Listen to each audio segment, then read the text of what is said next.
सकळ दोष जाती भंगा दृष्टी पडता ब्रह्मगिरी त्यासी नाही यमपुरी कुशावर्ती करिता स्नान त्याचे वैकुंठी राहणे दृष्टी पडता ब्रह्मगिरी त्यासी नाही यमपुरी नामामने प्रदक्षिणा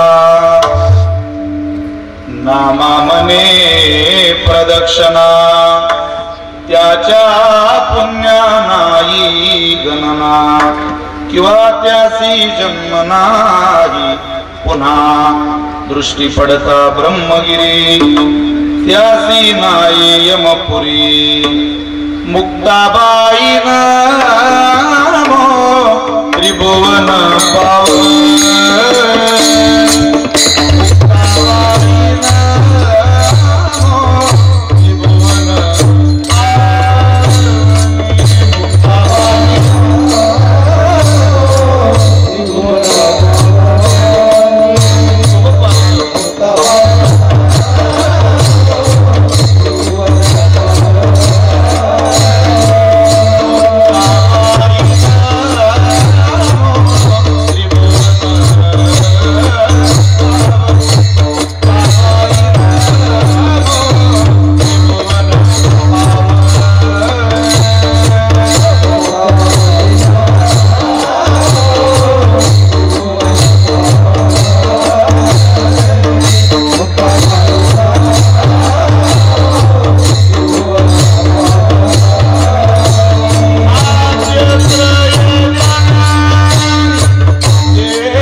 विदाय भक्तिं विलोकितो येन समाधिराज वैराग्यवन्तं सुविचारयुक्तं नमामि जोगं शिरसा गुरुं तं महिम्नपारन्ते परमविदुषो यद्य सदृशी स्तुतिर्ब्रह्मादीनामपि तदव सन्नास्त्वयि गिरः अथावाच सर्वस्वमति परिणामावधिवृणन् ममापीश स्तोत्रे हरनिरपवाद परिकरः विठ्ठल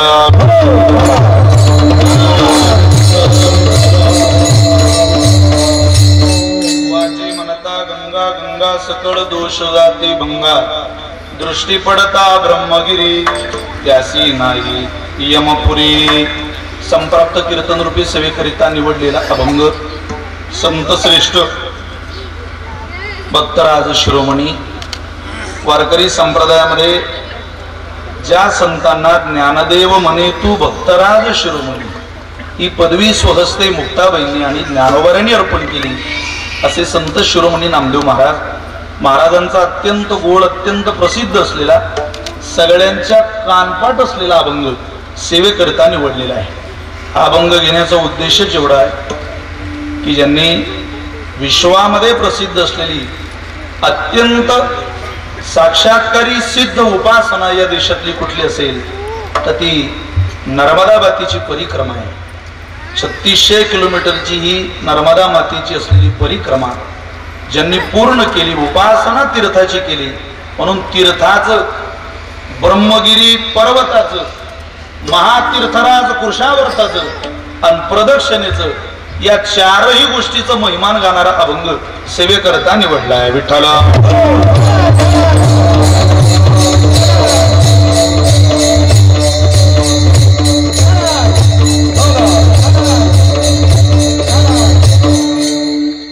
संकल्पित वेळी त्या अभंगाचा काहीसा भाव काहीसं चिंतन वेळेच्या मर्यादेमध्ये करण्याचा प्रयत्न मी आपल्या सगळ्यांच्या साक्षीनं करणार आहे. आदिशक्ती मुक्ताबाईंच्या पदस्पर्शाने पुनीत झालेली आपली ही पवित्र भूमी, ज्या भूमीमध्ये मुक्ताबाईचे नितांत जवळचे सेवक म्हणून विदर्भ प्रांतामध्ये ज्या महात्म्याकडे ज्या संतांकडे बघितलं जातं त्या सद्गुरू सखाराम महाराजांचा हा परिसर आहे. सखाराम महाराजांच्या भक्ती साधनेनं फुललेला आपला मळा आहे. सोपेवर मामा सांगितली संती टाळ दिंडी हाती घेऊन नाचा.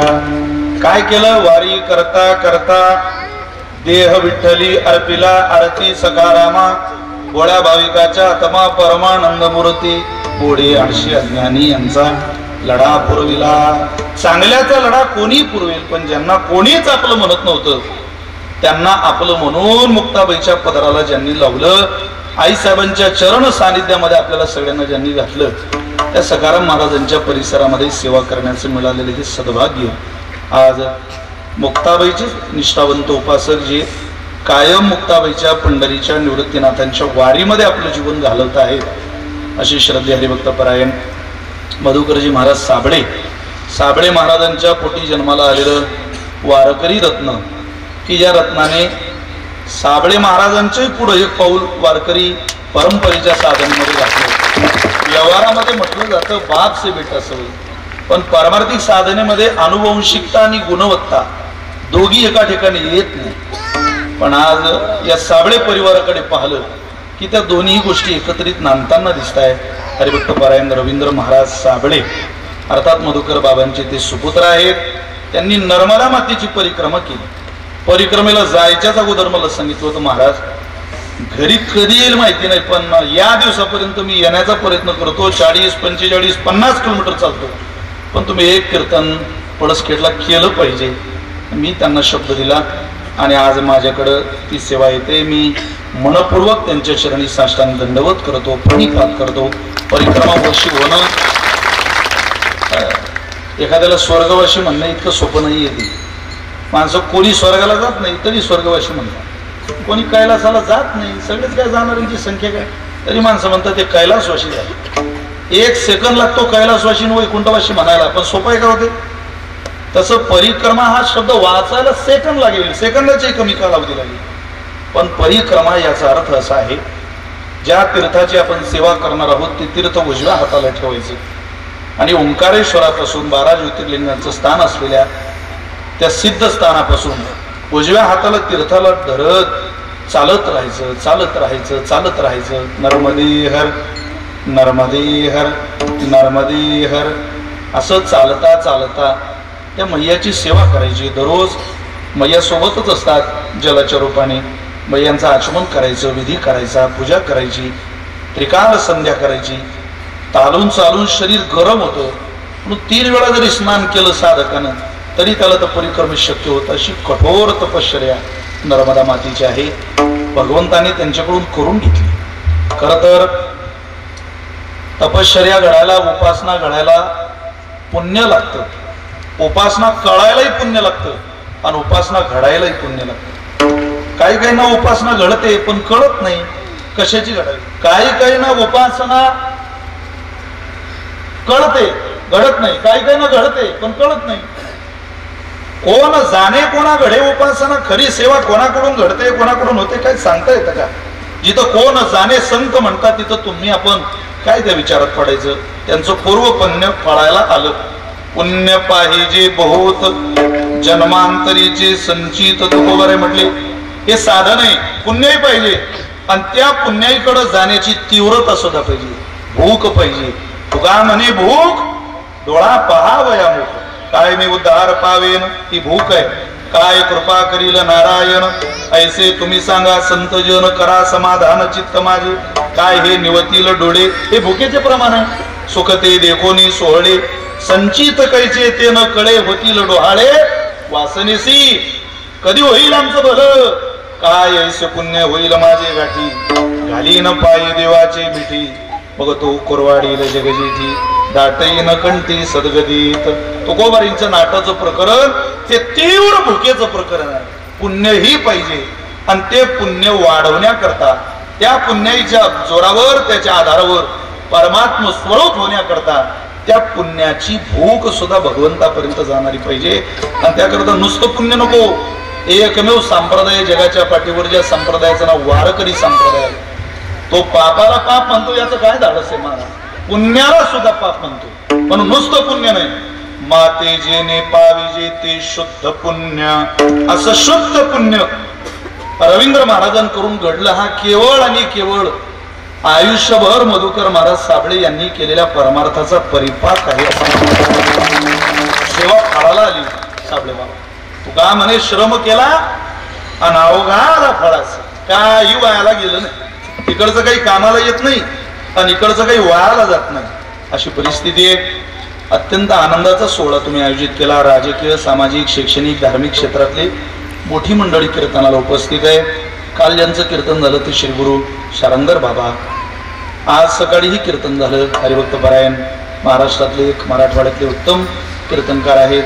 वेळात वेळ काढून ते थांबले. त्यांचा जरा माझ्यावरती रोसवा होता की गेल्या उत्सवात मी मोठं मंदिर बांधलं पण मला काही त्या उत्सवात जाता आलं नाही. जागतिक दर्जाचा सोहळा केला पण आज ते थांबले. आदरणीय विलासजी महाराज गिजगे आहेत, मी त्यांनाही धन्यवाद देतो. आज या कार्यक्रमाला रवींद्र महाराजांना आशीर्वाद द्यायला आणि सगळ्यांच्या भेटीगाठी घ्यायला मुक्ताबाई संस्थेचे गादीपती श्रद्धेय, हे काही जेवढं वेडं वाकडं जीवन आज विभूषित आहे, या देहाला घडवणारं ते व्यक्तिमत्व, त्यांच्या कृपेनंच आमच्या जीवनातली ही थोडीफार काही होईना मुक्ताबाई सेवा करून घेत आहे, अशी श्रद्धेय आमचे श्री गुरु रवींद्र बाबा हरणे सुद्धा.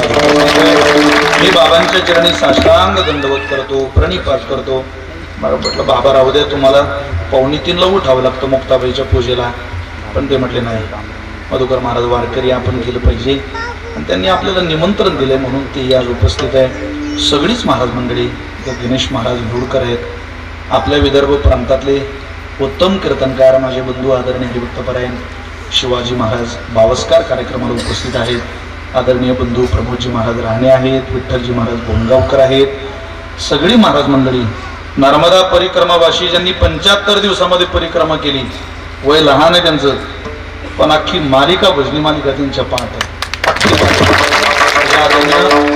मुक्ताबाई संस्थेचे उत्तम कीर्तनकार लखनजी महाराज पाटील आहेत. आदरणीय योगीजी महाराज पांढरे आहेत. मृदंग साथीला विदर्भ प्रांतातला, आपल्या परिसरातला एक लाडका हात श्रद्धेय विशालजी महाराज आज कार्यक्रमाला आहेत. आदरणीय माऊली आहेत. सगळी महाराज मंडळी, नावं राहू शकतात माझ्याकडून, इतकी नावं आहेत.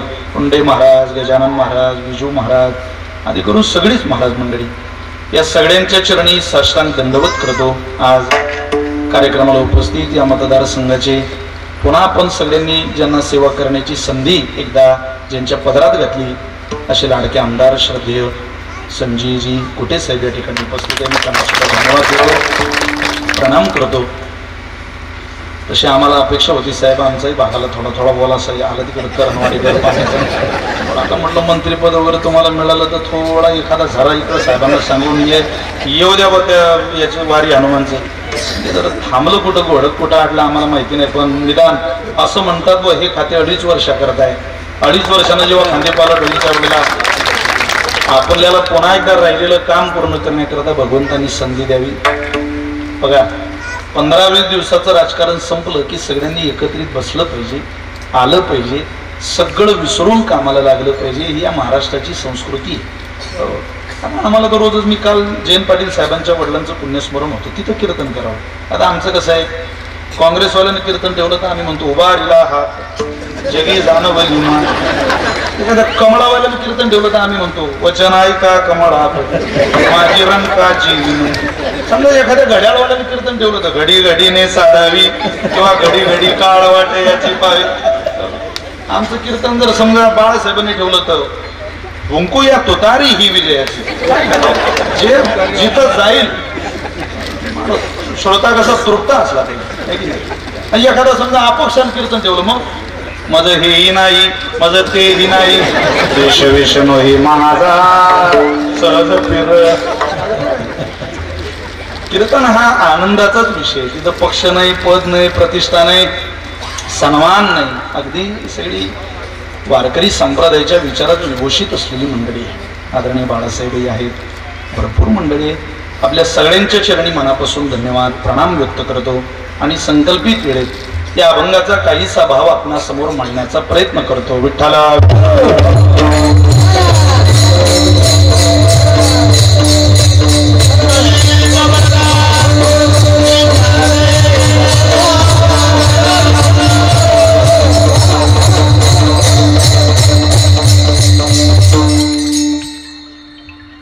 वाचे म्हणता गंगा गंगा सकळ दोष जाती भंगा दृष्टी पडता ब्रह्मगिरी त्यासी नाही यमपुरी. नामदेव यांचा अभंग आहे.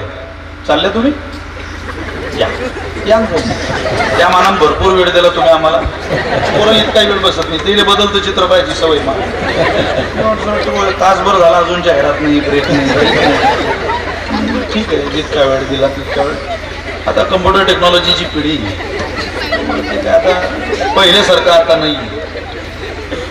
त्यांना खेळवत आपल्याला थोडा वेळ ठेवावं लागेल. अरे बुवा मला सवय आहे तुमच्या भागात कीर्तन करायची. खाडके बाप्पू आमच्यासोबत वारीत चालतात, ही सगळी मंडळी. दादा पाटलांना मी कायम पाहतो पटामध्ये. आमच्या भागातला एक सगळी जवळपास सगळी यातली 50% नावं सांगू शकतो अशी मंडळी. सरपंचा सहित सगळी उपस्थित आहे. आडोळून मंडळी आहे, आपले जे राजाबरोजी पाटील बोडो देऊन आले, भरपूर मंडळी कार्यक्रमाला. एवढी तुम्ही गर्दी कराल असं माहिती असतं तर आपण हे तिकीटावर ठेवला. चला आनंद आहे. चला नामदेव यांचा अभंग सेवेकरता निवडलेला आहे. विश्वामध्ये एकमेव अशी नदी आहे जी या भारताला मिळणे, जी पूर्वेपासून तर पश्चिमेकडे आपला प्रवास करते आणि त्याच मैयाची परिक्रमा आपल्याला सगळ्यांना करण्याचं भाग्य लाभतं. भारतामध्ये प्रमुख प्रसिद्ध 3 गंगा आहेत. 3, एक नाही. महाभारतामध्ये मार्कंडेय मुनी युधिष्ठिरांना धर्मराजाला नर्मदा महापुराण सांगतात, नर्मदेचं चिंतन सांगतात, नर्मदेचा महिमा सांगतात. ते म्हणतात जानवी वैष्णवी गंगा. पहिली गंगा ही वैष्णवी गंगा आहे, जिचा जन्म भगवान विष्णू पासून झाला म्हणून ती वैष्णवी गंगा. काशीला जी गंगा आहे ती वैष्णवी गंगा आहे. तिला भागीरथी आपण म्हणतो, तिचं नाव वैष्णवी गंगा आहे. दुसरी गंगा ही ब्राह्मी गंगा सरस्वती. दुसरी गंगा ही ब्राह्मी गंगा आहे, जिचं नाव सरस्वती, जी ब्रह्मदेवाच्या कमंडलूतून उत्पन्न झाली, प्रगट झाली आणि ती ब्राह्मी गंगा म्हणून प्रसिद्ध झाली. तिसरी गंगा आहे यम महेश्वर गंगा. कोणती? महेश्वरात तनुद्भवात. महेश्वरात तनुद्भवात जिचा प्रागट्य, जिचा जन्म भगवान शंकराच्या शरीरापासून आहे, तिला दक्षिणेतली महेश्वर गंगा म्हणतात आणि ती म्हणजे नर्मदा माता. म्हणून नर्मदा मातेचं जल हे भगवान शिवाला सगळ्यात जास्त प्रिय आहे. का? ती मुलगी आहे. बायकोनं बनवलेल्या भाकरीचा आनंद खाताना असतोच भूक लागल्यावर, पण बायकोजवळ बसून ज्या वेळेला स्वतःची मुलगी, जिला भाकरी कळत नाही कशाला म्हणतात, चपाती कळत नाही कशाला म्हणतात, त्यावेळेला हातावर मावेल इतक्या आकाराचा तुकडा त्या उंड्याचा घेते, गोल गोल आकार देऊन बापाकडे आणते, त्यावेळेला बायकोने बनवलेल्या चपाती भाकरीपेक्षाही पोरीनं बनवलेल्या त्या घासाचा आनंद बापाच्या अंतःकरणात अतीव असतो, अत्यंत मोठा असतो.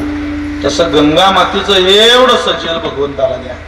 भगवान तो तोषला लवकर तृप्त करायचं असेल भगवान महादेवाला, प्रत्यक्ष भगवान महादेवाच्या कुटुंबातल्या सदस्याला, अर्थात कोणाला त्या परिवारातल्या सदस्याला भेटायचं असेल तर या मृत्यू लोकात नर्मदाच मैया लवकरात लवकर दर्शन द्यायला तयार असते, साक्ष असते.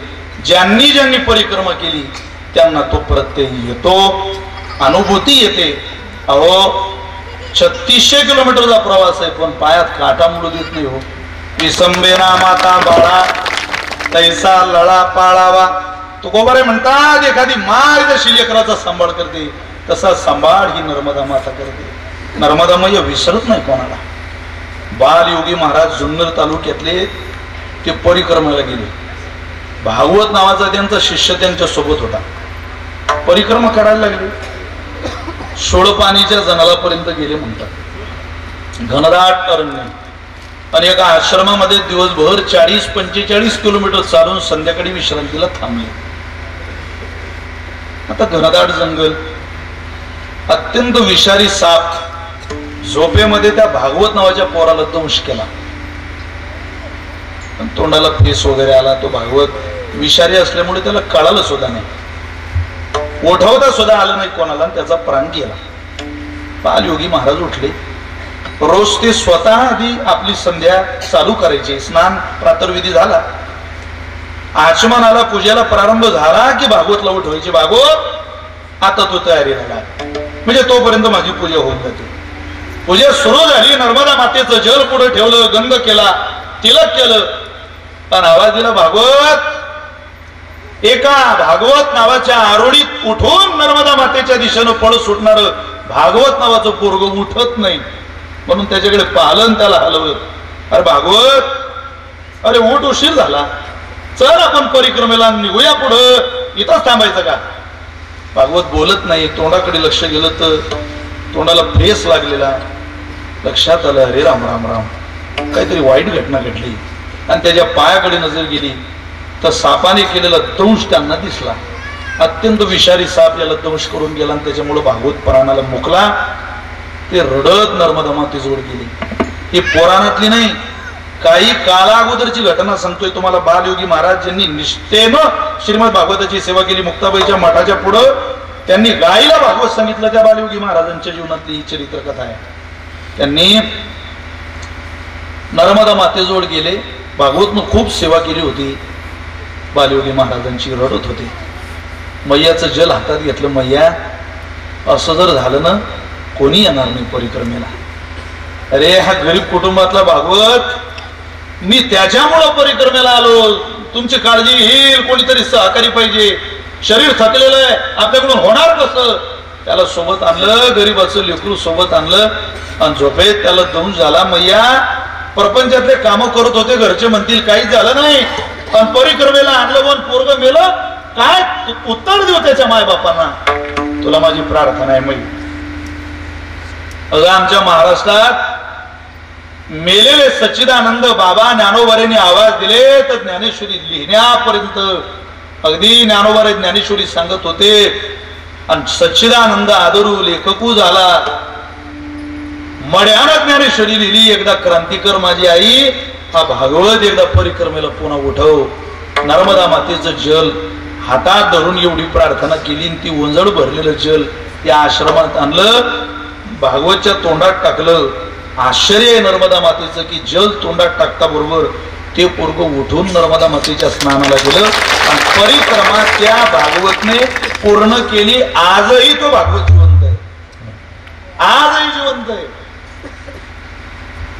ती मैया आहे. आपण साधं समजू नका परिक्रमा. त्यामुळं कठोर असलेली तपश्चर्या जर आपल्याकडून भगवंत घडून घेत असेल तर आपल्या पदरात काहीतरी पुण्याची ठेव शिल्लक आहे, लवकर प्रसन्न होते, ती आशीर्वाद द्यायला तयार होते. तसं तीर्थाचं महिमानच आहे. आपल्या तीर्थाला पाहण्याचं महिमान आहे, आपल्या तीर्थाच्या स्नानाचं महिमान आहे, आपल्या तीर्थाच्या नावाच्या उच्चाराचं सुद्धा महिमान आहे. मी आपल्याला एक तीर्थ सांगतो, सगळी तीर्थ घेत नाही, कोणतंही तीर्थ घ्या. आळंदीला जा, इंद्रायणी तीर्थ घ्या, फक्त जाऊन तिथं म्हणा इंद्रायणी इंद्रायणी इंद्रायणी इंद्रायणी. पण वाचे वदता इंद्रायणी यमवंती चलनी यमवंती चलनी यमवंती चलनी.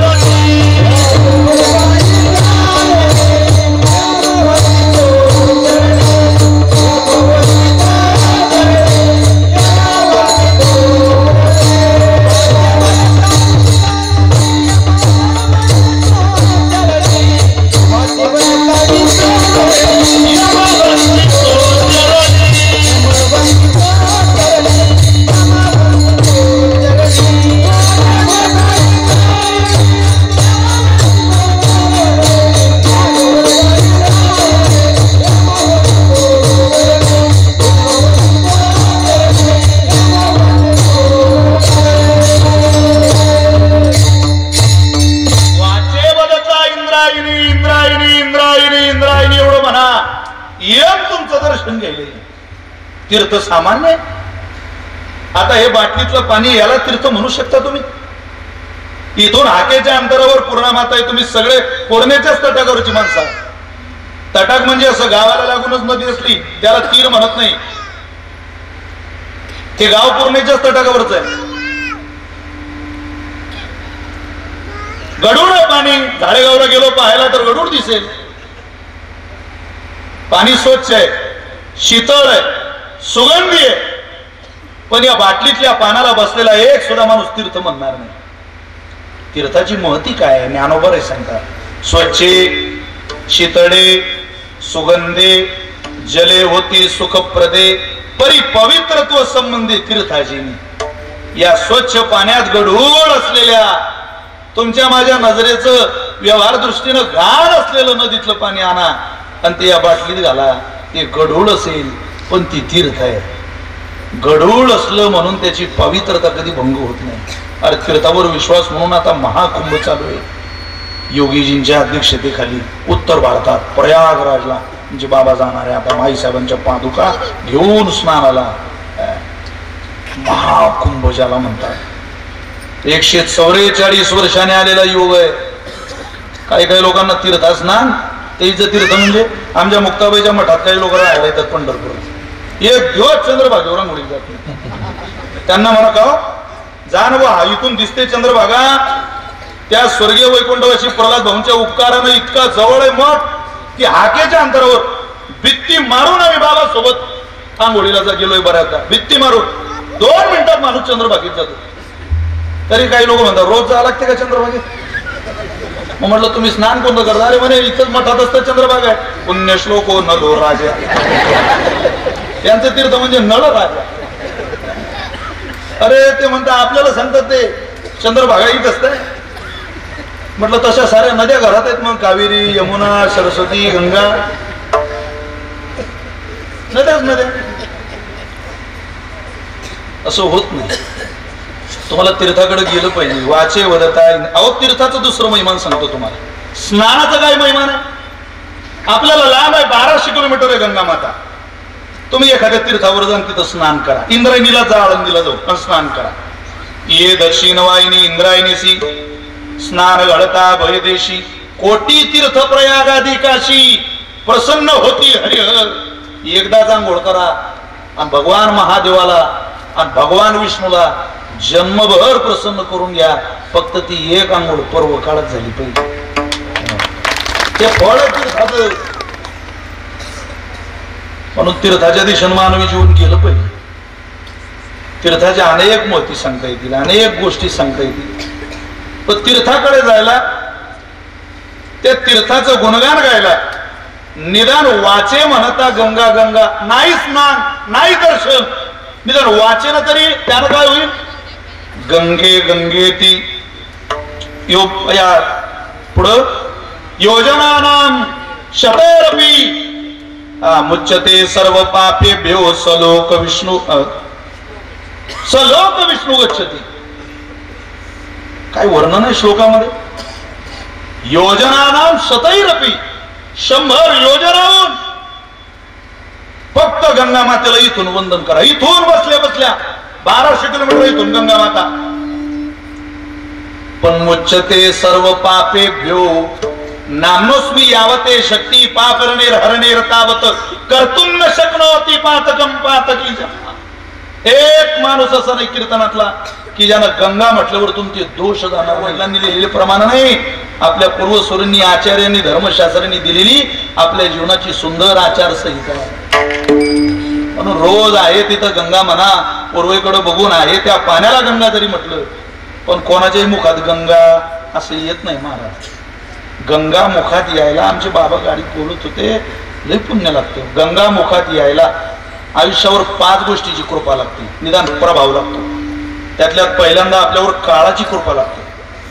काळाचा प्रभाव उत्तम लागतो. ज्याच्यावर काळाचा प्रभाव चांगला झाला त्याची मुखकमलता चांगली असते, त्याची वाणी चांगली असते. म्हणून तुकोबारे म्हटले चिंतने सरे तो धन्य धन्य काळ किंवा काळ सारावा चिंतने. दुसरी कृपा लागते वातावरणाची. तुम्ही चांगल्या वातावरणात राहिले तर तीर्थ करतो, तर पर्वकाळ करतो, तर संत करतात. जशा वातावरणात तुम्ही जाता तसेच होता. ज्यांनी ज्यांनी पुष्पा टोप आला त्याचे खांदे अजून नीट होऊन राहिले. प्रभाव आहे तो वातावरणावर. त्याला सांगायला लागते खांदा नीट कर. त्याचं लाल चंदनात जमून गेलो तुही लाल होईल, तू नांदी येऊ नको. वातावरणाचा प्रभाव पडतो. वारकऱ्याच्या दारात एखादं पोपट आणून ठेवा पिंजऱ्यात. तुकोबारे म्हणतात जातीचे ते चढे प्रेम, जातीचे ते चढे प्रेम,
आपल्या शेजारी एखादी सुशिक्षित बाई राहायला येऊ द्या. आपल्या बायकोच्या वागण्यात बदल होतो. माझ्या शेजारी एक शिक्षकाचं जोड राहायला, तर ती बाई महिना 2 महिन्यातून पार्लरला जात अशी. एक दिवस माझी बायको मला म्हटली मला 500 रुपये द्या. म्हटलं काय करते? पार्लरला जाऊन येते म्हणे. म्हटलं तिकडं जाऊन काय करते? केस सरळ करते म्हणे. म्हटलं केस घरी सरळ होऊ शकता, करून पण. ते म्हणे होत नाही. म्हटलं माझ्या अख्खं खानदान सरळ केलं तुला. केसाची काय अडचण आहे, प्रयत्न तर कर, तुला येईल यश. पण तेव्हा माझ्या लक्षात आलं हिच्यावर प्रभाव वातावरणाचा आहे. जशा वातावरणात तुम्ही राहता ना तसाच मनुष्य तयार होत राहतो. हो तसा. आता यांनी चाली म्हटल्या या वेदातल्या रोषाय बोधेबाबांनी म्हटलेल्या. काही काळ मी बोधेबाबांजवळ राहिलो. माझ्या कानावरचे आज पडलेल्या सुद्धा त्यावेळेला पडलेल्या 2011-12च्या चाली मला आज सुद्धा आठवत. वातावरणाचा प्रभाव आहे. तिसरी गोष्ट मनुष्याची वाचा प्रभावी ठरते ती वाचनानं. ज्याचं वाचन चांगलं आहे त्याची वाणी चांगली आहे. आयुष्यभर ज्याला आपला प्रभाव समाजावर टिकावा असं वाटत असेल त्यानं या 2 इंद्रियांची काळजी घेतली पाहिजे. एक डोळे आणि दुसरे कान. चुकीचं ऐकायचं नाही आणि चुकीचं डोळ्याला दाखवायचं नाही. केसाला सुद्धा आपल्या कोणी धक्का लावू शकत नाही. या दोघांची काळजी घेऊ. या दोघांमुळे आतापर्यंत संपलेल्यांची नाव आहे. जी जगात माणसं संपली या दोघांनी फसवलं. चुकीचं ऐकायचं नाही. याला ऑडिओल व्हिज्युअल एड्स म्हणतात. दृकश्राव्य साधन म्हणतात. जवळजवळ 83% नॉलेज मनुष्य डोळ्याने कॅप्चर करत असतो. 83% ज्ञान माणसाला दृष्टीच्या माध्यमातून होतो. तुम्ही जसं त्याला दाखवाल तशी तुमची.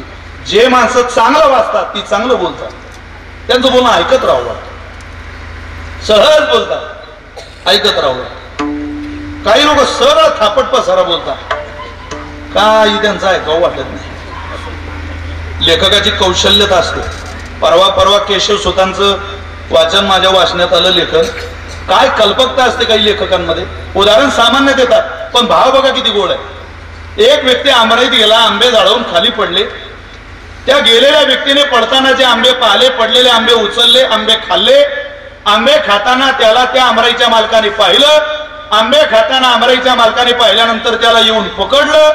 त्याला पकडल्यानंतर खूप मारलं. तो रडायला लागला. उदाहरण संपलं. पण भाव बघा किती गोड आहे लेखकाचा. कर्माचा सिद्धांत पटवून दिला. मारवाड भाषा वापरली. प्रयोग केला मारवाड भाषेचा. आंबे पळे पेड़ छो देखा 2 जना. देखा सो दवड्या नाही दवड्या 2 जना. दवड्या सो पाया नाही पाया 2 जना.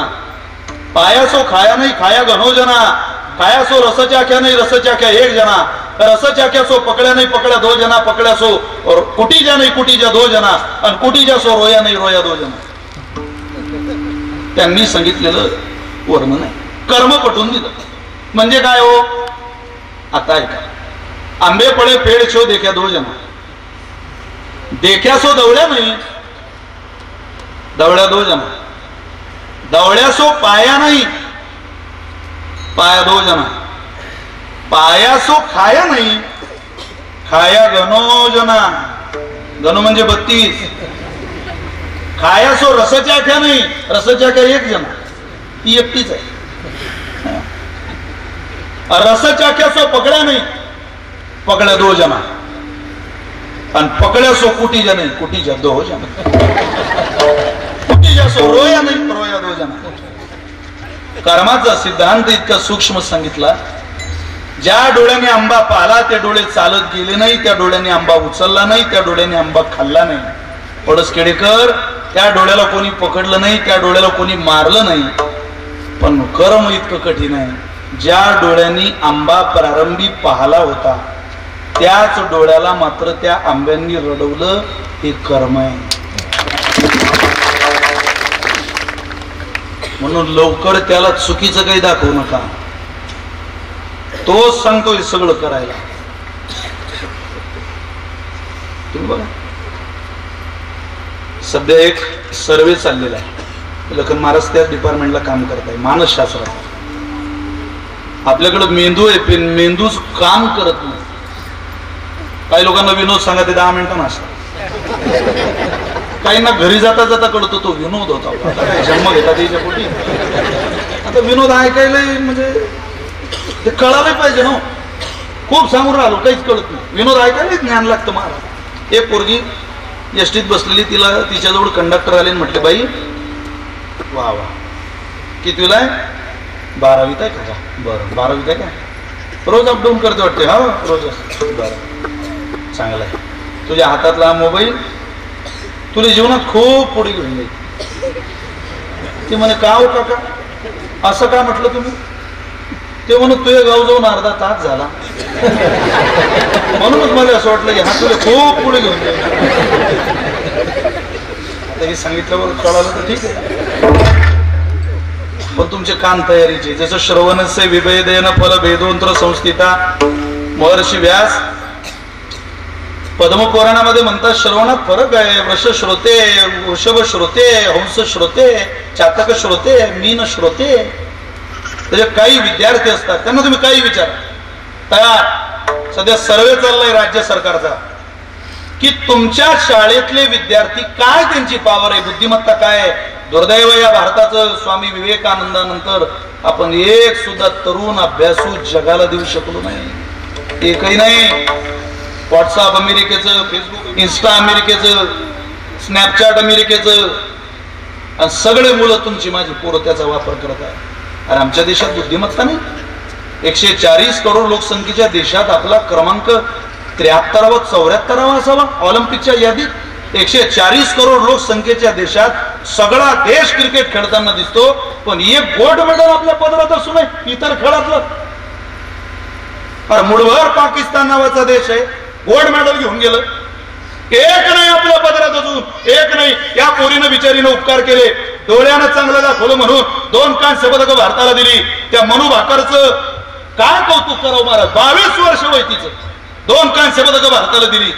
एक इलेक्ट्रिक मीडियाचा संपादक ज्या वेळेला त्या मनू भाकर नावाच्या तरण्या पोरीकडे जातोय माई घेऊन, आणि त्या मनू भाकर नावाच्या पोरीला विचारतो, मनू अगं देशाच्या पंतप्रधानापासून तर पळसखेड्याच्या ग्रामपंचायतीच्या सदस्याच्या स्टेटसला म्हणून केवळ तुझाच फोटो आहे, तुझाच फोटो आहे. जिकडं तिकडं वाहवा चालू आहे. म्हणून अगं 22व्या वर्षात देशाच्या पदरात 2 कांस्य पदकं घातली. बाळ हे कसं शक्य केलं तू. या देशातल्या एका तरण्या पोरीनं जिजामातेच्या लेकीने दिलेलं उत्तर आहे, मी भारत मातेला 2 कांस्य पदकं देऊ शकले याचं कारण माझ्या वडिलांनी माझ्या हातात श्रीमद भगवत गीता नावाचा गीता नावाचा मिळालेला प्रसाद. याला दृक म्हणतात. दाखवा तुमच्या पोरांना जरा चांगलं. लोकेश डी झोपताना आई रामायणाचा सोपाया म्हणायची, विश्वविजेता झाला. केवळ दृष्टीचा परिणाम. आता सरकार तपासत आहे. काही काही पोरं दिसायला चांगले दिसतात, हुशार नाही. आपली परिस्थिती कशी आहे. साहेब आले वर्गात विचारलं, गाव गुरुजी बरा आहे वर्ग. बाप्पा खूपच चांगला आहे, खूपच शाळा चांगली. हे झाडं लावले आता परवा, खूपच चांगला आहे. खूप खिचडी खूप चांगली चालते. बापा बापा बापा हे जे खिचडी खातात पोरं विदर्भातले. ठीक आहे बुवा, पण हुशार कसे आहे पोरं साहेब म्हटले. अरे बाबा साहेब खूप हुशार आमचा वर्ग. माझ्या वर्ग तर खूपच हुशार आहे. चाला 2 मिनिटं वर्गात. बरोबर चालेल. साहेब आले पोरं खूप हुशार आहे साहेबाबरोबर. यात सगळ्यात हुशार पोर. बापा हा पोरगा तर खूप हुशार आहे. उभा रे, उभा केला त्याला. खूप हुशार आहे तो. काही विचारा तुम्ही, काहीच काहीच उत्तर देते. खूप हुशार आहे. काही विचार करा तुम्ही विचारून दो. काय म्हणे बाबू 35 आणि 35. तो म्हणे 80. साहेब म्हणत का हो सरकारचा पगार घेता तुम्ही. हा 80 सांगू राहिला. खूप हुशार आहे साहेब तो. तर पण 80 सांगते ना तो. सांगू द्या म्हणे. सांगले तर हे 100च्या पुढे बाकीचे. तुम्ही काळजी करू नका. मी त्याला दाबदूब करून 70 लोकांचं पुढे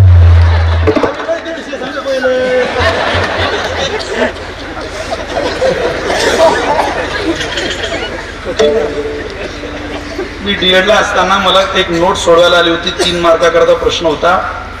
आजही मी दृकश्राव्य सांगतोय तुम्हाला. प्रभाव पडतो आपल्या वाणीवर तो वाचनाचा. चला प्रश्न असा होता 3 गुणांकरता होता.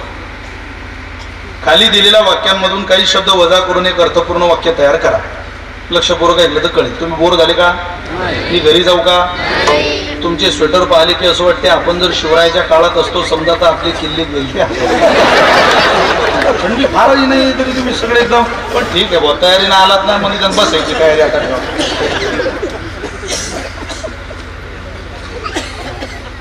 हसवट खेळवट ठेवावा लागतो समाज. तसं होत नाही ते. अब साधन बदला ना होगा.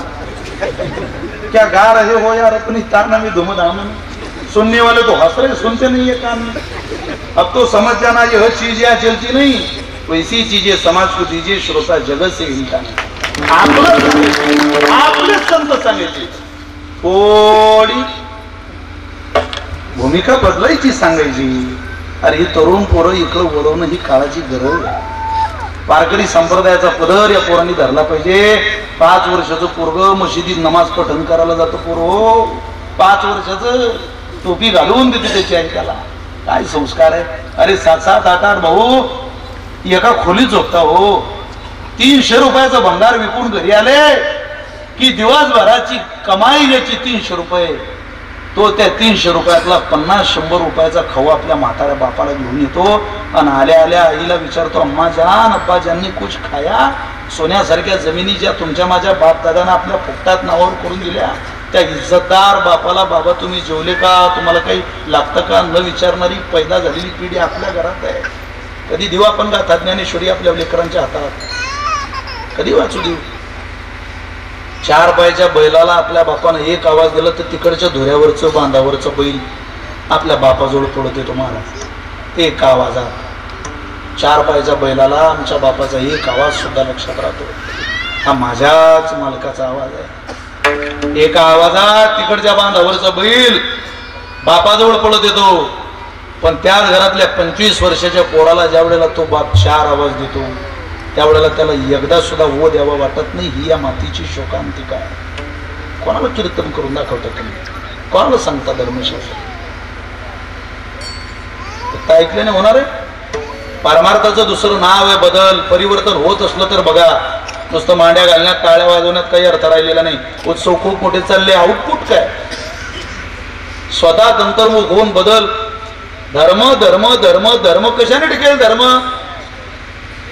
तुमच्या माझ्याकडून होईल ते सब चोतों की बाजार में पत्रों का व्यापार करने वाले लोग धर्म नहीं टिका सकते, डोंगरे महाराज म्हणायचे। अरे ज्यांनी ज्यांनी 100 बोकड कापले त्या नालायकांना धर्म कळतो।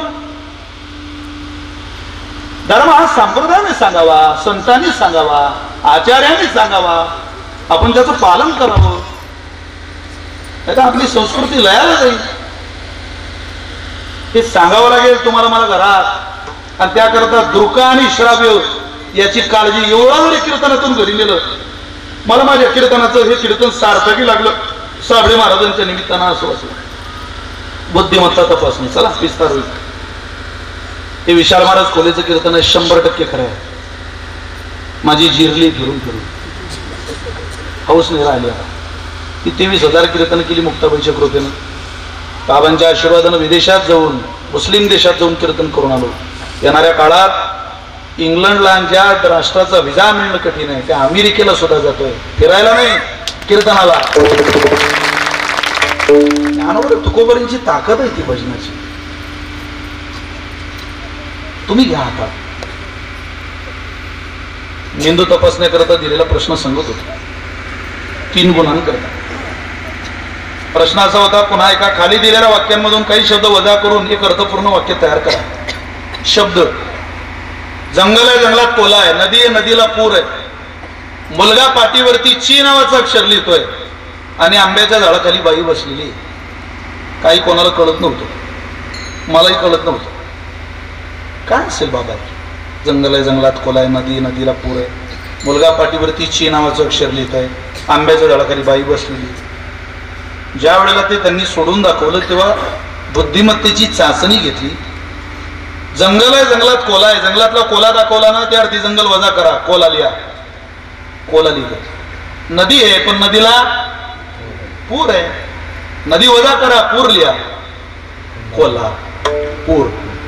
मुलगा पाठीवरती ची नावाचं अक्षर लिहितोय, कोला पूर ची, आणि आंब्याच्या झाडाखाली बाई बसलेली, कोला पूर ची आंबा बाई।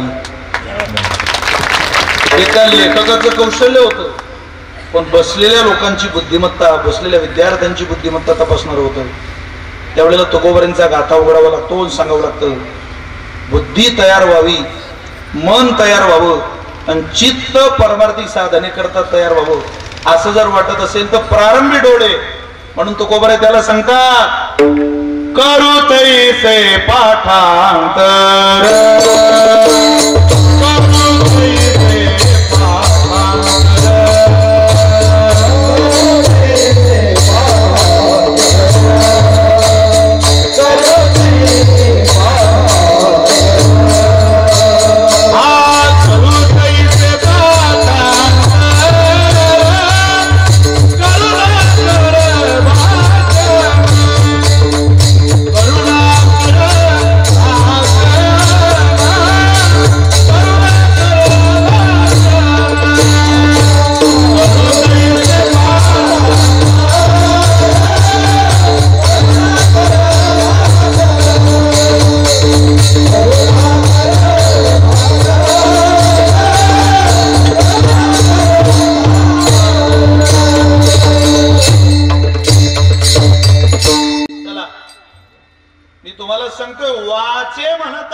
काळ वातावरण वाचन चौथी गोष्ट आहे अन्न तुम्ही जे अन्न खाता त्यानं तुमची वाणी तयार होते तुम्ही जे बोलता ना या बोलण्यावर प्रभाव अन्नाचा असतो जी माणसं सात्विक अन्न खातात त्यांचं बोलणं पहा संस्थेत राहणारी पोरं पहा आळंदीला पंढरीला आम्हाला लोक म्हणतात महाराज मुक्ताबाईला राहणारी पोरं आता योगेश महाराज पांढरे वारी करतात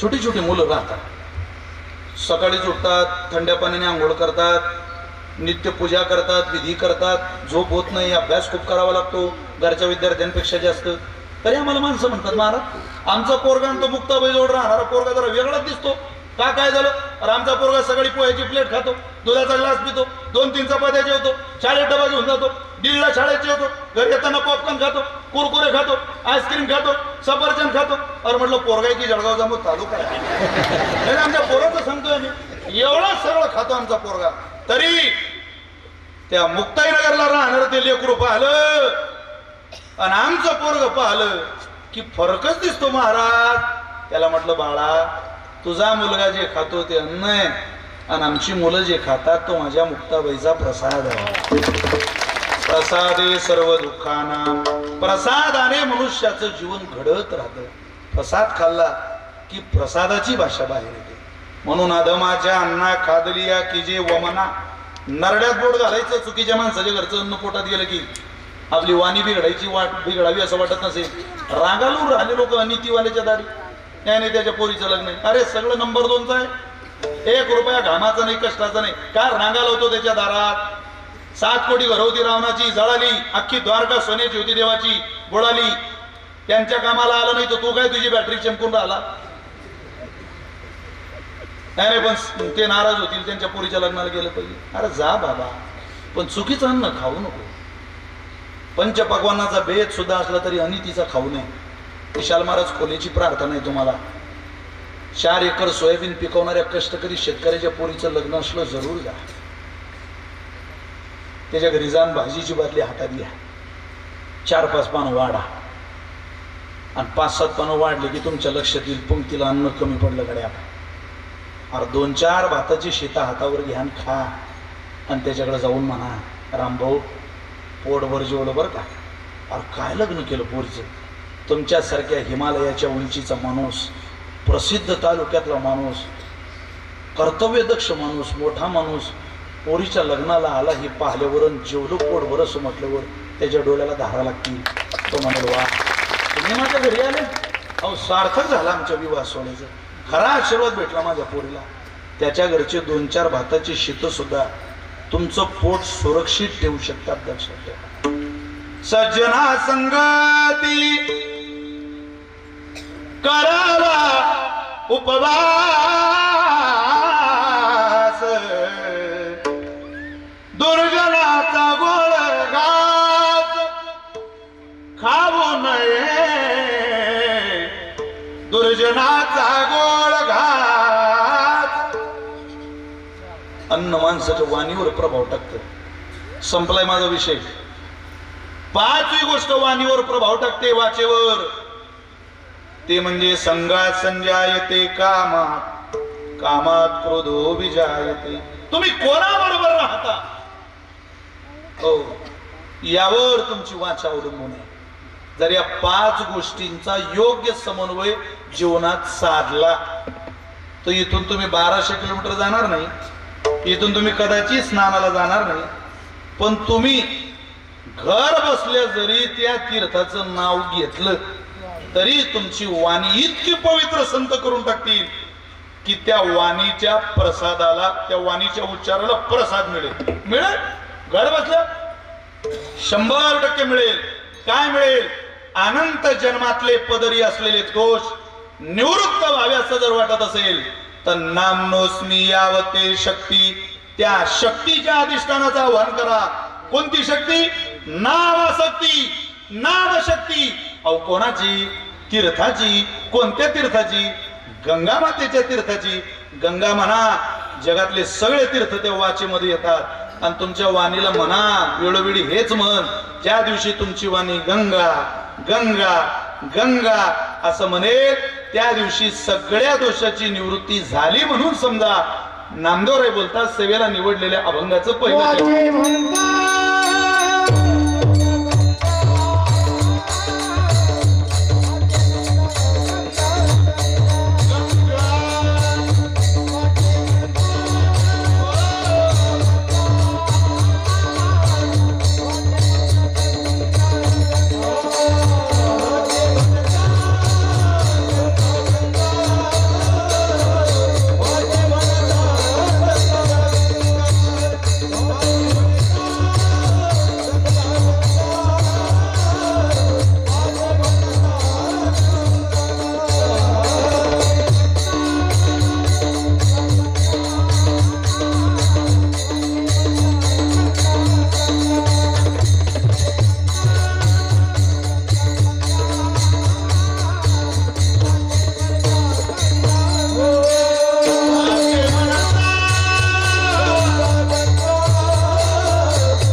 कामो मंगलमाचरेत.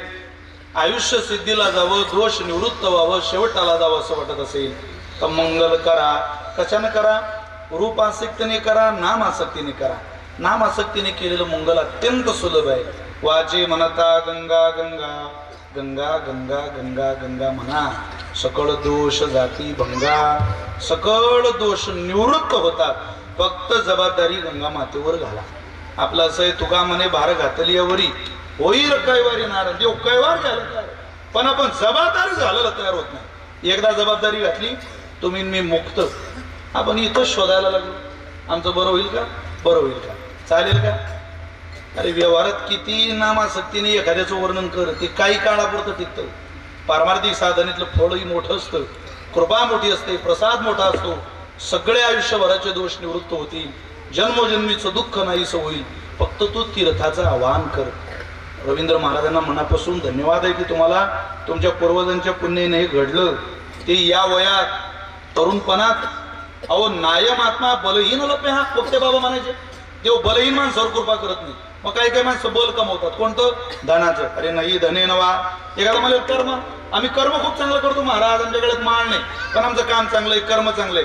अरे ठीक आहे, पण कर्म कशा करता? चित्तस्य शुद्ध आहे, कर्म नतु वस्तू उपलब्ध आहे, ते चित्त शुद्धी करता उपयोगाला येईल. नाही धने नवा नाही कर्मणा.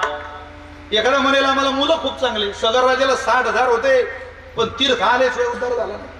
60,000 राग झाली, 60,000 पोरांची, अख्खी विधानसभा घरात होती त्याच्या. 60,000 मतदान म्हणजे साधा आहे का? पण त्याच कुळात राजा अंशुमान झाला, त्याच कुळात राजा दिलीप झाला, त्याच कुळात राजा भागीरथ झाला, ज्यानं गंगा माता आणली. आणि गंगा मातेमुळं त्या पोरांचं भलं झालं. म्हणून नाही धने नवहा नाही कर्मणा नाही प्रजया. मग तीर्थ कृपा करेल कशाने? त्यागेन एके अमृतत्व मानशो. त्या तीर्थाकडे जाण्याचा थोडासा त्याग करा, समर्पण करा. ज्यांना शक्य आहे त्यांनी जा जरूर कुंभाला. एक स्नान करून या, अजून महाशिवरात्रीपर्यंत वेळ आहे, कोणत्याही दिवशी जा, जमेल तेव्हा जा, पण तीर्थाकडे धाव घेत गेलं पाहिजे. न कळत केलेले पाप हजारो आहे. मी हबपय म्हणून सुटलो का याचं? तू हबपच नाही, कोण सुटतो? पापो हम पाप कर्मानो म्हणावंच लागणार आहे तीर्थासमोर जाऊन.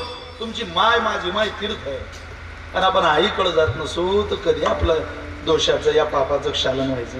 म्हणून सकळ दोष जाती भंगा. तुमचे दोष निवृत्त व्हावे असं वाटत असेल तर तुम्ही जबाबदारी गंगा मातेवर घाला, तुमचं भलं होईल. तुमच्या जीवनातला एक आगळा वेगळा आनंद तुमच्या सगळ्यांच्याच अनुभूतीला येईल. ज्या वेळेला आपण जबाबदारी घालतो त्यावेळेला तिला आपलं काम करावंच लागतं. वैकुंठवाशी भावनिक दृष्टांत सांगायची. जबाबदारी घाला आणि मुक्त व्हा. प्रसंग किती कठीण असू द्या. मी व्यवहारातलं उदाहरण देतो तुम्हाला. 4 मित्र एकत्रित आले आणि त्यांनी धंदा चालू केला कापसाचा. बरोबर वेळेत कीर्तन आवरायचंय. अजून माझ्याकडे काय देणं 10 मिनिट आहे. तुम्ही बोर झाले का? मी घरी जाऊ का? आता लोड घेऊन कीर्तन ऐकू नका, एकदम वेळेत नाही का? 4 जण एकत्रित आले, त्यांनी कापसाचा धंदा चालू केला. 50-50, 60-60, 70-70 लाख रुपये गुंतवले चौघांनी. कापूस खरेदी केला. 6,000, 6,500, 7,000 पर्यंत 10,000 झाले की विकायचं. गोडाऊन भरलं चौघांनी. गुंतवणूक मोठी होती आणि अपेक्षाही मोठी होती. हे म्हणत 10 झाल्याशिवाय तर द्यायचंच नाही. आशा मोठी खराब आहे. एकदा 73 कापूस झालता. आमचे वडील बसलेले.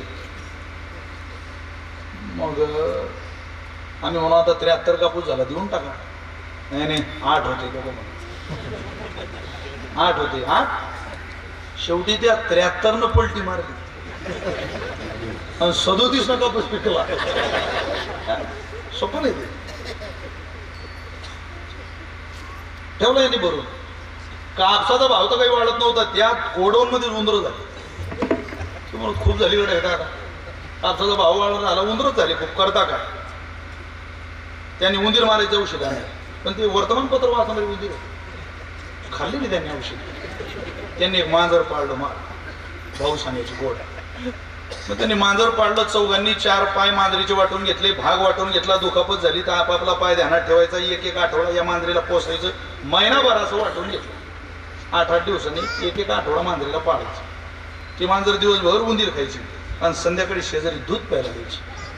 दिवसभर उंदीर आणि संध्याकाळी दम का? आता पशु काय पाप पुण्य जाणं ते त्यांना काय कळतं का? हे आपलं घर आहे. त्यांना माहिती आहे इथं थांबायचं आहे आपल्याला, इथं खायला भेटतं, हे आपलं राहण्याचं ठिकाण. त्या बाईला पाहिलं शेजारीनं रोजच येते म्हणे तू उद्या ये. काय काय बाईचे नेम लय पक्के. तिनं 7:30 धरली. ती मांजर आली. चुलीवरचं दूध तिनं उल्यावर ठेवलं होतं आणि ती मांजर आली आणि त्या मांजरीनं त्या पातेल्यात मुडकं घातलं. जसं हिनं पाहिलं बरोबर नेम लावून सांडशी फेकून मारली. मारता बरोबर त्या मांजरीचा पुढचा पायच गेला. मरून ती मांजर. अजून काम आहे मला त्या मांजरीचं. तुम्ही एका त्यात मांजर खा. मी काय सांगायचं?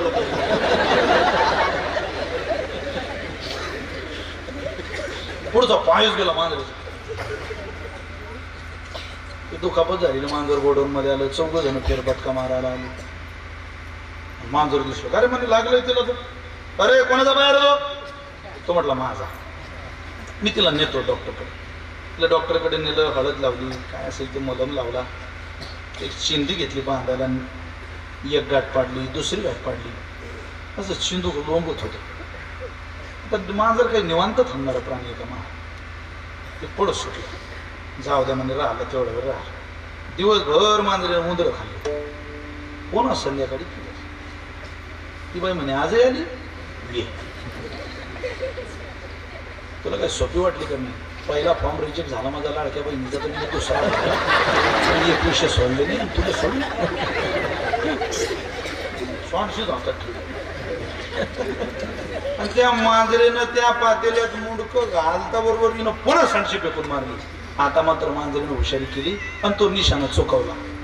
पण उडी मारण्याच्या नादात सुलीहून खाली उडी आणत असताना त्या मांजरीचा पाय सुलीत पडला आणि ती चिंदी पेटली. ती चिंदी पेटल्यावर ते मांजर घाबरलं. ते म्हणे इथं थांबण्यात मजा नाही, आपल्या घरी चला, आपल्या घरी चला, आपल्या घरी चला. आता तिचं घर म्हणजे ओढ हे पेटलं बोते चौघही पडत आले. काय हातात होतं ते काय कापूस वीस ते एकदा पेटलं. ते चौघ जण शूटिंग काढत ते पत्रा शिवलं. तपशिलात गेले आग कशामुळे लागली. नसलेलं कसं येतं माणसाजवळ पाहत आग कशामुळे लागली. ते म्हणत याच्या पायामुळे आग लागली. त्याच पायाला चिंदी बांधलेली होती ती पेटली. त्या तिघांनी मिळून त्या एकावर गुन्हा दाखल केला. तुम्ही आमचं नुकसान भरपाई करून द्या. तो म्हणे मी संपलो ना तुमच्यासोबत, हा सगळ्यात चुकीचा गुन्हा दाखल करत आहे. नाही तुझ्यामुळे आम्ही संपलो, तुला नुकसान भरपाई करून देऊ. तारीख पे तारीख, तारीख पे तारीख, नुसत्या कोर्टाच्या चक्रात काय करा. शेवटी विनवण्या करून आळवण्या करून तिघांनी ऐकलं नाही.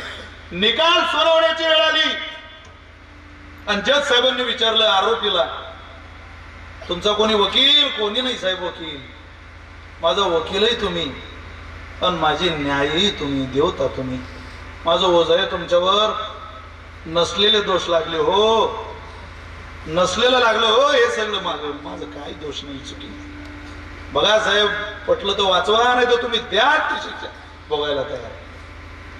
जज साहेबांनी शिक्षा द्यायच्या अगोदर विचारलं, ज्या पायाला आग लागली तो मांजरेचा पाय कोणाचा होता? तो म्हटला साहेब तो माझा होता. उरलेले 3 पाय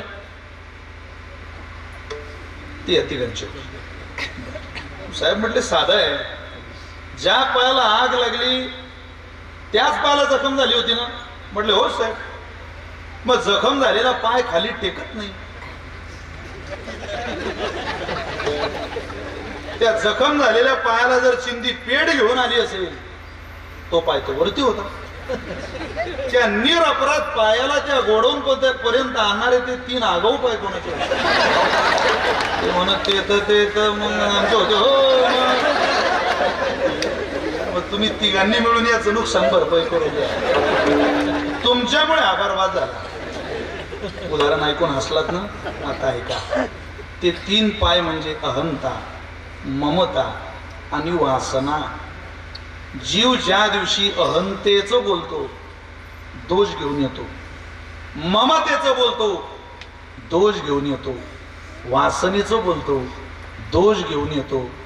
पण जीव ज्या दिवशी तिघांना बाजूला सोडून महातीर्थराज असलेल्या न्यायाच्या भूमिकेत पापाचं क्षालन करणाऱ्या न्यायाधीशाकडे पाहून म्हणतो, मैया आमची काही चूक नाही हो यार, हे माझ्या मागे लागले होते.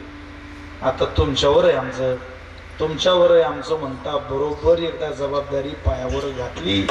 बस सकळ दोष जाती भंगा. या जीवाला बरोबर दोषामधून, दुःखामधून, कष्टामधून, अपराधामधून बाहेर काढण्याची ताकद जशी न्यायाधीशाची आहे, तसं या पापानं भरलेल्या घड्याला बाहेर काढण्याची ताकद तीर्थ नावाच्या न्यायाधीशाची आहे. चिखलाच्या गोळ्याला आकार द्यायला कुभारच लागतो, सोन्याच्या लगडीचा अलंकार घडवायला सोनारच लागतो.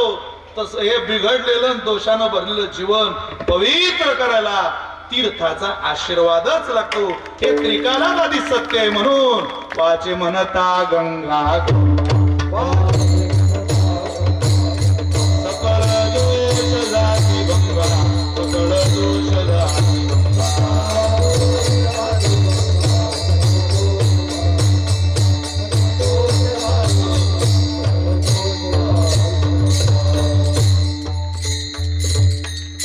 आज तीर्थापर्यंत ऐकायचंय.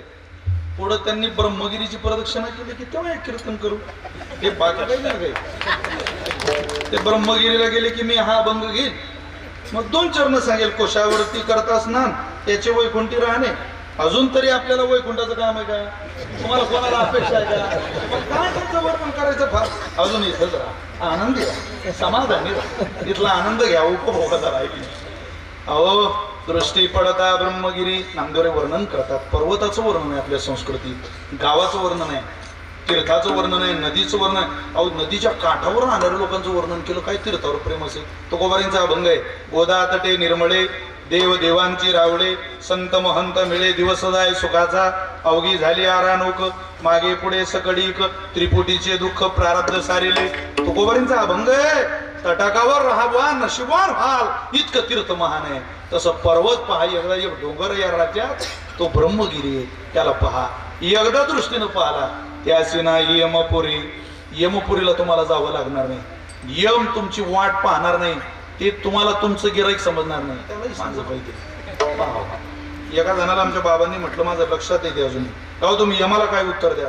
तो म्हणे त्याची तयारी आम्ही करून ठेवली. माझं यमाला, अहो बुलढाणा जिल्ह्यात एका माणसाला यम घ्यायला सकाळी 4 वाजता. तो म्हणे राम राम चला. तो म्हणे कोण? यम. हम है यम. तो म्हणे का हो आता 27 तारखेला लग्न आहे राजा, एवढी वसंत पंचमी उद्या ना वारी. तेवढे आता नाही भाऊ, पहिले काय केलं, आता चाला लागते. तो म्हणे बा आमच्या विदर्भाची पद्धत आहे, निदान चहा तरी घ्या. त्यानं चहा ठेवला आणि त्यात गुंगीचं औषध घातलं. बुलढाणा जिल्ह्यातला होता तो, काय सामान्य होता, प्रचंड बुद्धिमत्ता. तो म्हणे आपली जादू इथे एकदा चालू नसतो. गुंगीचं औषध दिलं, नियम पडला खुर्चीवर. 2 तास त्यानं ती यमाच्या हातातली यादी घेतली, 200 नावं दिल्या. पहिलं नाव याचं होतं. बापारे म्हणे पहिलंच. त्यानं पहिलं खोडलं, खालून लिवलं शेवट. आता टाइम लिहू म्हणे. 2 तासानं तो शुद्धीवर आला. यमराजा अरे म्हणे क्या नींद हुई मेरी पूरी, ये हमारे उधर ऐसा नहीं है. आज झोपलो म्हणे, काय दिलं तुम्ही खायला. मी प्रसन्न झालो म्हणे तुमच्या उपचारावर. मी इतका खुश झालो. तुम्ही जळगाव जामत तालुक्यात. हो जळगाव जामत तालुक्यात. मी तुमच्या या झोपेने इतका प्रसन्न झालो की मी अगोदर वरून सुरुवात करणार होतो. आता वरून नाही, तुम्ही कितीही डोकं वापरा, पण तो त्याचं डोकं तुमच्या डोक्याशी माझ्या डोक्याशी चालू देत नाही. त्याला सांगा अरे आम्ही नाही त्या यमासी करुणा बाहेर काढिता कुढी प्राणा, ओढाळ सापडे जैसे धन्या चोर यातना धरी येतो. म्हणून आले ओ संसारा तुम्ही एक करा, मुक्ती मार्ग हळूच बरा, काळ दंड कुंभ यातना थोरा, का रे गोरा दच कशी ना.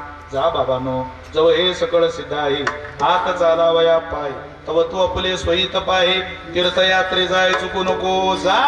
अरे कुशावर्ताला महातीर्थराजाला स्नान कर, तुला वैकुंठामध्ये वाटचाल मिळेल. त्या ब्रह्मगिरीची परिक्रमा कर, नर्मदेची परिक्रमा कर. अरे प्रदक्षिणेनं तुझं पुण्य तुला पुन्हा जन्माला सुद्धा यावं लागणार नाही. 2 पाठ आहेत. नामा म्हणे प्रदक्षिणा त्याच्या पुण्यानाही गणना. ज्याने प्रदक्षिणा केली त्याचं पुण्य मोजता येत नाही.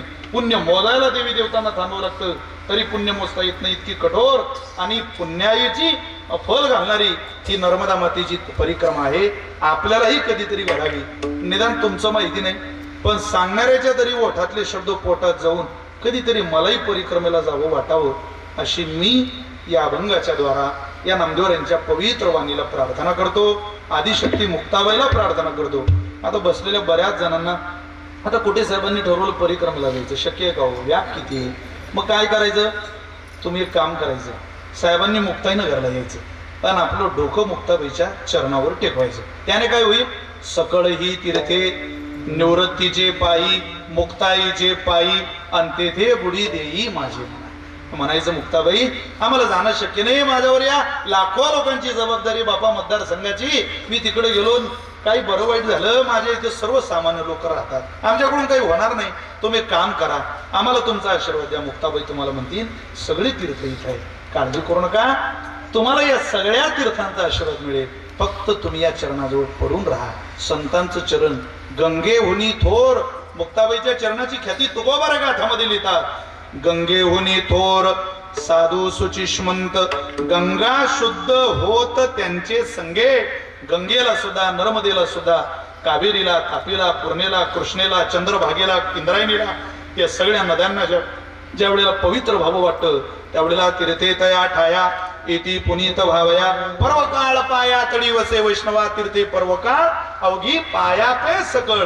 सगळे संतांजवळ राहतात, म्हणून संतांकडे जीवन न्या, तुम्हाला तीर्थाचा आशीर्वाद मिळेल. ही सुलभता सुद्धा या माध्यमातून आपल्याला सगळ्यांना सांगून जातो. संतांकडे गेल्यानं सुलभता आहे, कोणाकडे जाऊ नका. काही लोकांचा जीव अजूनही मोठीत आहे, हा पिंगळा म्हणतो की नाही, म्हणतो की नाही, कारण तो म्हटल्याशिवाय मला कीर्तन झालं ते तुम्हाला वाटणार नाही. म्हणजे पिंगळा म्हणता म्हणता माझा फार मोंगळा झाला तरी त्याला पिंगळा म्हटल्याशिवाय कीर्तन होणार नाही, असं लोकांनी ठरवूनच ठेवले. पण ते पिंगळा नावाचं प्रकरण जर तुम्हाला इतकं आवडत असेल आणि ते जर तुम्हाला पुन्हा पुन्हा तुमच्या मुलाबाळांना तुम्हाला सगळ्यांना ऐकावं वाटत असेल तर हा मुक्ताबाईचा प्रसाद आहे. आणि आईसाहेबांनी तो माझ्या पदरात घातला. माझ्यावर खरोखर मुक्ताबाईंनी तितकी कृपा केली की हे मन बाबा, आणि ते आपण म्हटलं पाहिजे. संतांचा ऐका तरच आपलं भलं होईल, अन्यथा झुम बराबर झुम शराबी, त्याच्याबरोबर आपली खराबी. कोणाचं ऐकू नका, संतांचं. थोडा आवाज द्या. हे नारी नारी काल तरी दुसरा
अवघा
का ताण घेऊ नका, लोड घेऊ नका, जरा हसा गा नाचा. काही काही माणसं हसत नाही. हे काही 300 वर्ष नाही, अटॅक बिटॅक इन मरशील तू. लय लोक मेले, ताण घेऊ नको. नाही नाही माझ्यावर कर्ज आहे. विजय माल्य एवढा आहे का तुझ्यावर? नीरव मोदी एवढा आहे का? विजय मोठं ठेव जरा भल्या माणसा. नाचण्याने माणसाचं मन हलकं होतं आणि गाण्याने माणसाचं मन पवित्र होतं. आमचे विलास महाराज घ्यायचे देह भाव विसरून असतात. ते शिवा महाराज लाख लोकांमध्ये कीर्तन केलं बरं का आता सुनील अण्णांच्या सप्ताहामध्ये. म्हणजे बाबा वाटचाली भरगोतचा आनंद भजनाचा घेता. आम्ही सगळे मुक्ताबाई सोबत चालतो. आपणही 2-4 दिवस चालायला या, 10 दिवस या, 15 दिवस या. इतकं मोठं दैवत हाताला आलं तर या पायाचं सार्थक करून घ्या. चा तिकडं चला आई साहेबांच्या दिशेनं चला. आता महाशिवरात्रीला किती दिंडे आहेत? सोनगडच्या दिंडी. हो, आता पंचक्रोशीची परिक्रमा आहे. पाप पंचक्रोशी मध्ये येऊ न शकेची कधी, तेथे कैची विधी निषेधाची वसती. महाराजांचं प्रमाण आहे. तीर्थाच्या क्षेत्राच्या पंचक्रोशीत पाप राहायला येत नाही, म्हणून पंचक्रोशीची परिक्रमा केली पाहिजे, पायी केली पाहिजे. स्वतःच्या उद्धाराकरता माझं म्हणणं हे करा. धावपळ करणारा जर सुखी असता तर सुखी क्रमांकाच्या पहिल्या यादीत नाव कुत्र्याचं असतं. त्याची इतकी धावपळ आपल्या आयुष्यात नाही. आपल्याकरता करू ना कधीतरी. देशाचे पंतप्रधान उपासना करतात, उपवास करतात. प्रत्येक जण स्वतःच्या उद्धाराकरता प्रयत्न करतोय. फक्त तुम्ही मी सोडलो तर. हा स्वतःला प्रश्न विचारायचा, आपण आपल्याकरता काय करतोय? हे सगळं थांबणार आहे. आपली उपासना आपल्या कामाला येणार आहे. म्हणून उपासना करा. तरुण पोरांनी तर आवर्जून करा. शांततेच्या काळात आधी घाम गाळला की युद्धाच्या काळात रक्त सांडावं लागत नाही. अडचणीच्या कामात तुम्ही 2-4 पावलं पंचक्रोशीत मुक्ताबाई सोबत आता चाला. संकट काळामध्ये तीच मुक्ताबाई हजारो पावलं टाकत तुमच्या दारात तुमच्या मदतीला धावून येईल. तितकं ते कृपाळू दैवत आहे. म्हणून आई साहेब सकाराम महाराज ज्या पावलानं गेले त्या मागं जाऊ. तयाची आचरावी पावले, पावनी सात्विकी श्रद्धा चाले तो तिची बळ ठेविले ऐसेला. हे त्याच पावलं मागं जाऊ आणि आपलं भलं करून घेऊ. ही प्रार्थना या निमित्तानं करतो. आणि झालेली सेवा बरोबर आवरतो. 8:30ला कीर्तन सुरू झालं, 10:30ला थांबलं पाहिजे. म्हणून 10:30 वाजले. कीर्तनाची वेळ संपलेली. एक मोजून 5-7-10 मिनिट अजून या कार्यक्रमाकरता जाणार आहेत. मोठी मंडळी आलेली आहेत. बाबाई कार्यक्रमाला आशीर्वाद देतील. ते स्वतः परिक्रमावासी आहेत. आणि आमदार साहेब आहेत, बाळासाहेब आहेत, सगळी मंडळी आहे. लखन महाराज आहेत. अनेक परिक्रमावासी मंडळी इथं. अजयराव पाटील परिक्रमावासी आहेत. भरपूर मंडळी. हिरुळकर महाराज परिक्रमावासी. 12 वर्ष तिथं नर्मदा मातेच्या तटाकावर राहिले उपासना. आताही त्यांचं अनुष्ठान चालू आहे. जेवण केलं नाही. हो, आम्ही पोटभर जेवलो किंवा तो फळ. काय जीवन असतं काही महात्म्यांचं. असं आहे. आपल्या जवळच पडशी झाशीला त्यांचा आश्रम आहे. शंकरगिरी महाराजांचं मोठं देवस्थान. कोल्हापूर पाटील तिथून आलेले आहेत. मी 12 वर्ष त्या रोडग्याचं कीर्तन केलं आहे की नाही. त्यामुळं आनंद आहे. सगळी मंडळी आपल्या सगळ्यांनी आपल्याकडून ही उपासना घडावी. साबळे महाराजांच्या मुलांनी उत्तम आदर्श या साबळे परिवाराचा पुढं मांडला. तुम्हाला सगळ्यांचे आशीर्वाद मिळो हीच प्रार्थना. वडिलांचा वसा आपण जन्मभर सांभाळा.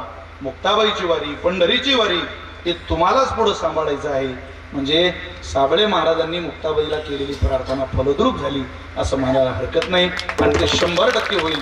तरुणपणात ज्याच्या मनात येतं तीर्थयात्रेकडे तरुण वय म्हणजे त्याने तिच्याकडे पाहिले आणि तिने त्याच्याकडे पाहिले. पाहता पाहता वर्ष गेले. मग काय त्याचे 2 आणि तिचे 3 विषय राहिले. यात सारं तरुण पण निघून त्याच्याची काही तीर्थयात्रा काय हो. पण तरुण वयात तीर्थयात्रा होऊन राहिली. याचा अर्थ पूर्व काहीतरी सामग्री बलवान आहे. तीच बलवान राहावी अशी विनंती करतो. 10 मिनिट जरा शांतता पाळाल ना. उठणार नाही ना कोणी. ज्यांना फार घाई आहे त्यांना जाऊ द्या. कारण बिचारे आज ना उद्या ते जाणारच. टाळी वाजवा विठोबा.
मनाई धन्यवाद देतो.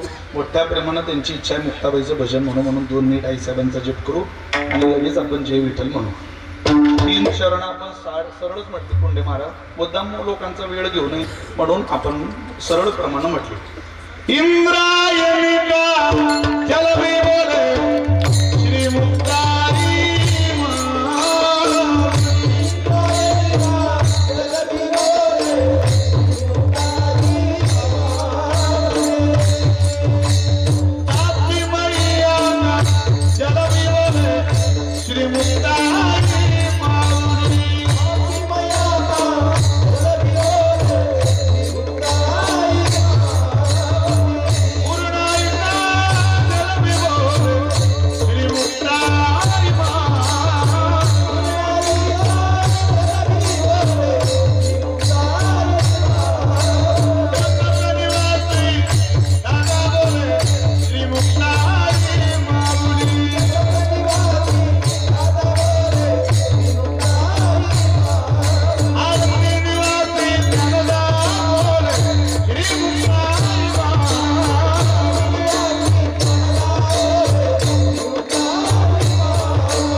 श्री संत सोनाजी महाराज की जय. सद्गुरु गजानन